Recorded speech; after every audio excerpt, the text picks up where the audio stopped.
როგორც წინა ვიდეოში დაგვერდით, დღეს ვაპირებ, რომ ამ მომწურავებას ვეგავცე ყველაზე ხშირად დასმულ შეკითხვას, რომელიც არის როგორ ვიქირავთ მანქანა კვიპროსში?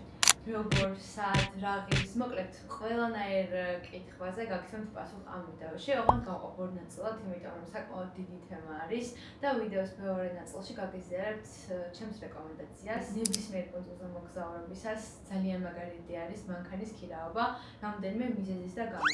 პირველ რიგში ზოგავთ ძალიან დიდი დროს, ნაწილობრივ ზოგავთ თანხასაც, განსაკუთრებით თუ ორზე მეტი ადამიანი მოგზაურობთ. და რაც ყველაზე მნიშვნელოვანია, იღებთ მაქსიმალურ კომფორტს მოგზაურობისას. მოდი პირველ რიგში დავიწყოთ იმით, თუ სად უნდა იქირავთ მანქანა. გვაქვს ორი ვარიანტი. ერთი ტრადიციული მეთოდი ჩვეულებრივ საიტებზე, Booking.com-ზე, Rental-Car-ზე და ასე შემდეგ. წინასწარ რომ დავჯავშნოთ, რეკომენდებულია ეს და ნამდვილად სანდო არის. ან შეგიძლიათ პირდაპირ ცნობილი კომპანიების საიტიდან დაჯავშნოთ, როგორც არის Sixt ან Eurocars და ასე შემდეგ. და მეორე ვარიანტია, რომელსაც მე პირადად უპირატესობას ვანიჭებ, ეს არის ადგილობრივი კომპანიები, რომლებიც გაცილებით უფრო დაბალ ფასად აქირავებენ, დეპოზიტიც ნაკლებია, ან შეიძლება საერთოდაც არ იყოს. უბრალოდ ამ შემთხვევაში არ დაგავიწყდეთ, რომ გადახედოთ შეფასებებს, ნამდვილად სანდო იყოს კომპანია, რათა ავერიდოთ თავიდან უსიამოვნებები. მოდი გადავიდეთ ფასებზეც. მანქანის ქირის ფასი დამოკიდებულია რამოდენიმე რაღაცაზე. პირველი ეს არის პერიოდი, სეზონი, ასევე დამოკიდებულია მანქანის ტიპზე და ხანგრძლივობაზე, თუ რამდენი ხნით ქირავთ მანქანას. ზაფხულში, რა თქმა უნდა, ქირის ფასი გაცილებით უფრო მაღალია, ვიდრე არასეზონზე.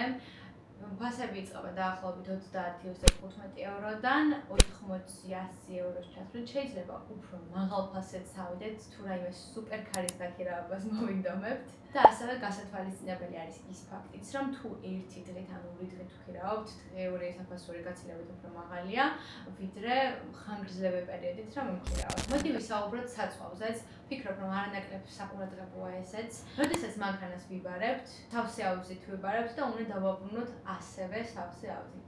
თუ არ იქნება სავსე და რაღაც კონკრეტულ რაოდენობამდე იქნება საწვავი მანქანაში, მაშინ ზუსტად იმ რაოდენობით უნდა დავუბრუნოთ. ამიტომ დაბრუნებამდე ყოველთვის ვცდილობ ხოლმე, რომ ჩავესხა ზუსტად ის რაოდენობა, რაც იყო. მოდი ბარემ საწავის ფასსაც გეტყვით.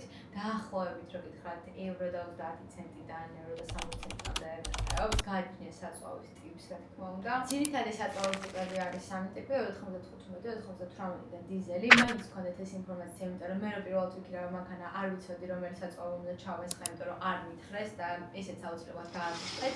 თუ ძალიან ახალგაზრდა არის მძღოლი, თუ ახალი აღებული აქვს მართვის მოწყობა,